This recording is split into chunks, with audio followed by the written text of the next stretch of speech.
சங்கிலியிலிருந்து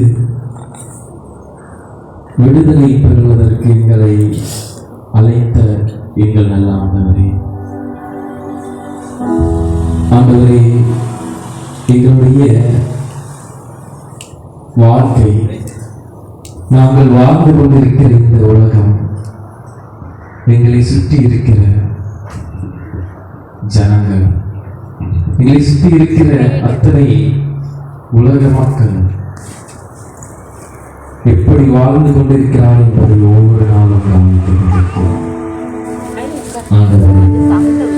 இந்த நாட்களிலே எங்கு பார்த்தாலும் அடிமைத்தன வாழ்விலே வாழ்ந்து கொண்டிருக்கிறார்கள்.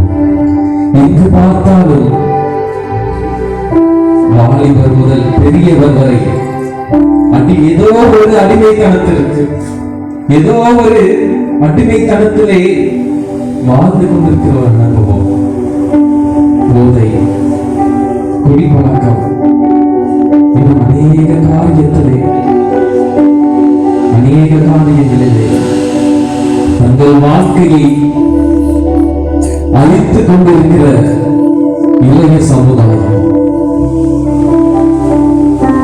ஆண்டவரே, நாங்கள் கவர்ச்சியை நம்பி வீழ்ந்து விடாத வண்ணம் தாவீதை இன்னும் தானியேலை போல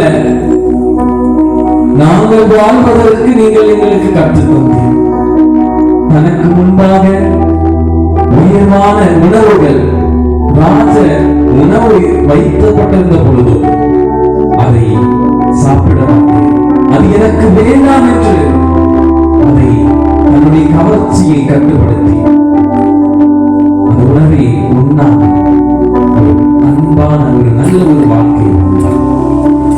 அநேக வாலிபர்கள் அந்த உணவை உட்கொண்டு மதுவை எடுத்து குடித்தார்கள்.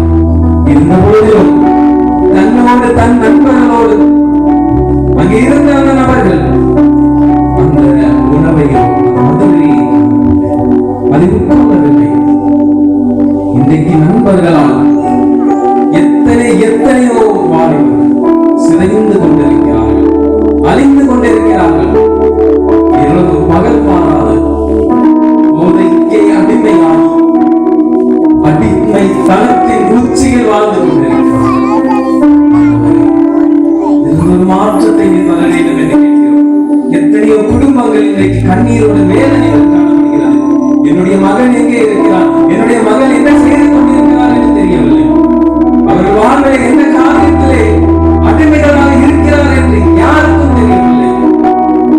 ஆண்டவரே, இந்த அடிமைத்தனத்தில் இருந்து ஒரு மாற்றத்தை நீ தர வேண்டும் என்று சொல்லிக்கிறோம். ஆண்டவரே, எத்தனையோ குடும்பங்கள் கண்ணீரோடும் வேதனையோடும் அழுது கொண்டிருக்கிறார்கள்.